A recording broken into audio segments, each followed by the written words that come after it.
Hey guys, welcome back for another episode. My name is Jason, the creator of I Am Legion for Dying Light 1 and 2, and I'm here with another update. So, update 14 of pre release 1.0.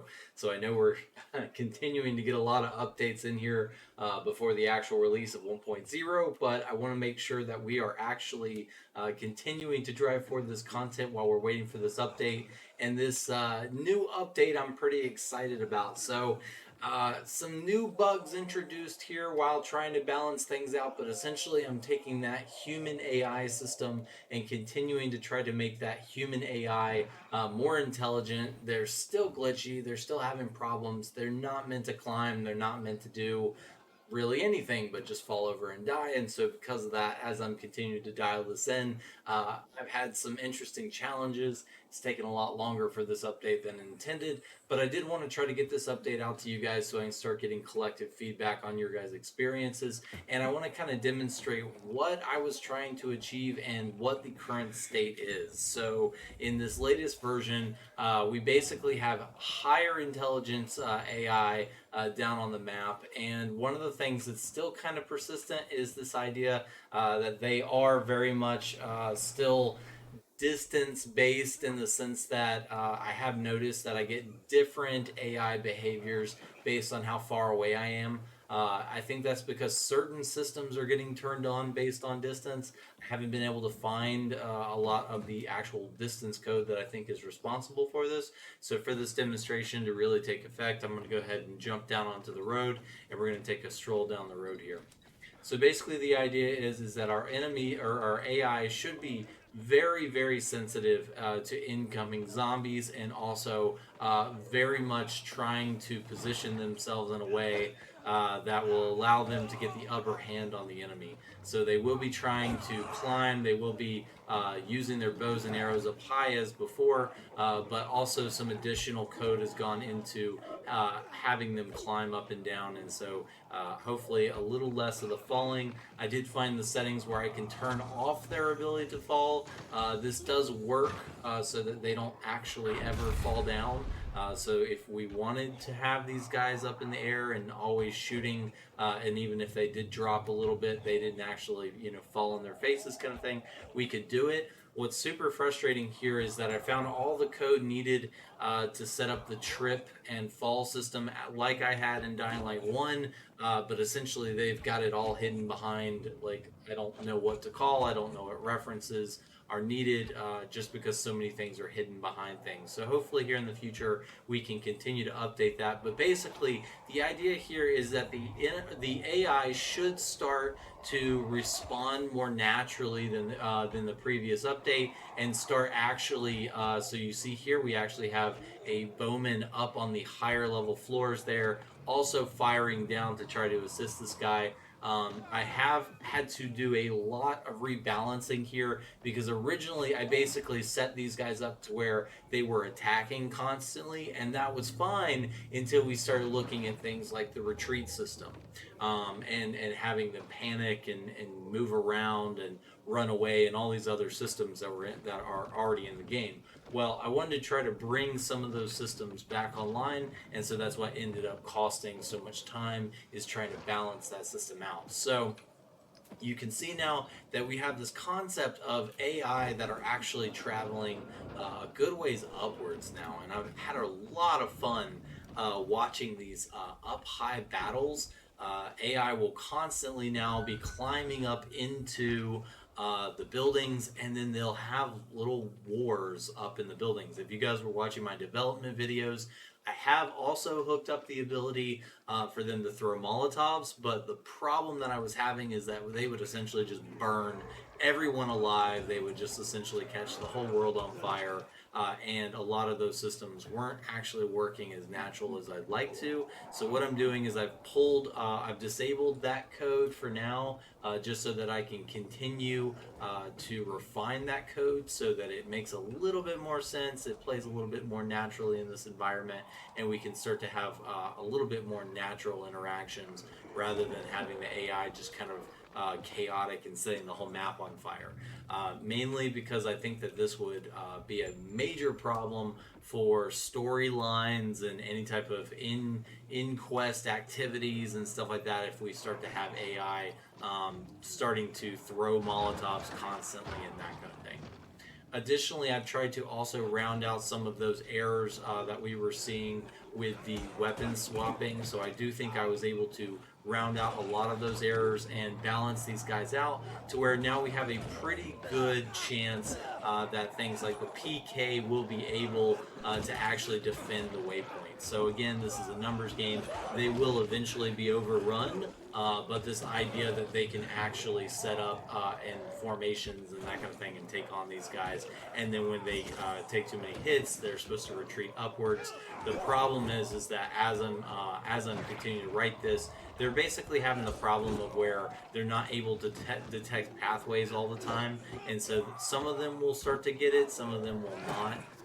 But this is kind of a hit and miss development at this point of trying to understand the city area. And I do think that this is also one of those systems that can be very much a distance-based kind of system, where sometimes when I'm nearby these guys, they will behave or be able to climb much easier than before. But then you move over to a different area and at a little distance, and they're not able to behave as naturally. So this is something that I'm continuing to refine, continuing to try to work on. But essentially, the idea here is that we want the human AI to be able to move in and take on these enemies and actually box them out and continue to wipe them off the map as they're progressing. And this really starts to show itself more on the ultimate side. So on the Romero and the casual, again, well, to be honest, on all three versions, it's really just a numbers game. Like, eventually, these guys will lose out unless you jump in and start trying to save them. So that's actually kind of the idea here, is that you start working to defend outposts and actually start to clear these streets with these guys, because you can make the difference between these outposts being wiped out and overrun, or actually helping defend them. And so it gives you kind of a unquested, side quest here of actually going through the cities and trying to defend the guys that are out here. So on top of those additional systems, I also have tried to make this city a little bit more alive. So you can see here we have guys running through the streets here, so they're no longer kind of slowly patrolling, but we actually have guys moving quickly through the streets and moving into attack.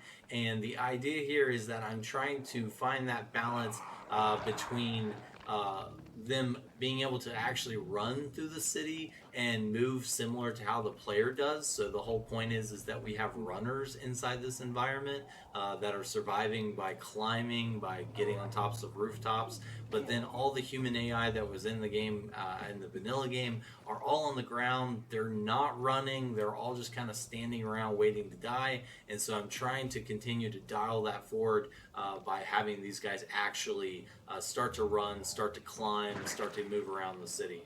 In addition, I'm also looking at the biters, of actually trying to get the biters to start to form kind of migration and horde patterns on the map. So these guys should start to actually move around the map more now. So if you're not openly detected by these guys, you should start to have them shifting around the map and moving, trying to find those targets. And so the idea here is that as you're traveling through the map, even if you're playing on casual, you will start to encounter like this guy heading down the street here. They're driven by two things. One is randomly moving around the map, and then also being driven by sound. So if they're detecting certain sounds, then they'll head a certain direction, and if they don't detect any sounds, then they will start to kind of naturally drift off in different directions. So with this update, hopefully you guys can start to lend on how these systems are working. We also have random movement for our humans, so our humans will also be running around the map, so you will occasionally have groups of bandits or PK or that kind of thing come running up. And that makes for a lot of fun ambushes. So you can be standing there, and then all of a sudden 2 or 3 bowmen come running up, and now you have these guys hyper focused and attacking you because they've spotted you in the city. One of the things that I'll go ahead and mention that is kind of annoying that I'm trying to work on is that they have a couple of different modules inside the system that are kind of hidden that I can't really get access to. One of those systems is this threat system of the indicators showing on the map. So when you're getting the bandits or when you're getting the different infected, you'll start to get this little indicator. I'm sure you're aware, and also a bell will chime. So, and you'll see this here. And so when I started looking at, well, maybe we can hide that, that's fine. But one of the challenges here is that you also, not only do you see it, you also hear it. So one of the things that is kind of annoying is the fact that you'll also hear that chiming every single time someone's targeting you. And so I'm continuing to try to look at this this system to try to see if there's some way that we can tone down the amount of notifications we're receiving while traveling through the map. So in addition, I want your guys' feedback on this upward movement to let me know how bad you're experiencing glitches in the game. Obviously, I'm working very diligently to try to balance out this human AI who was never meant to interact, who was never meant to travel like they are now doing inside the mod.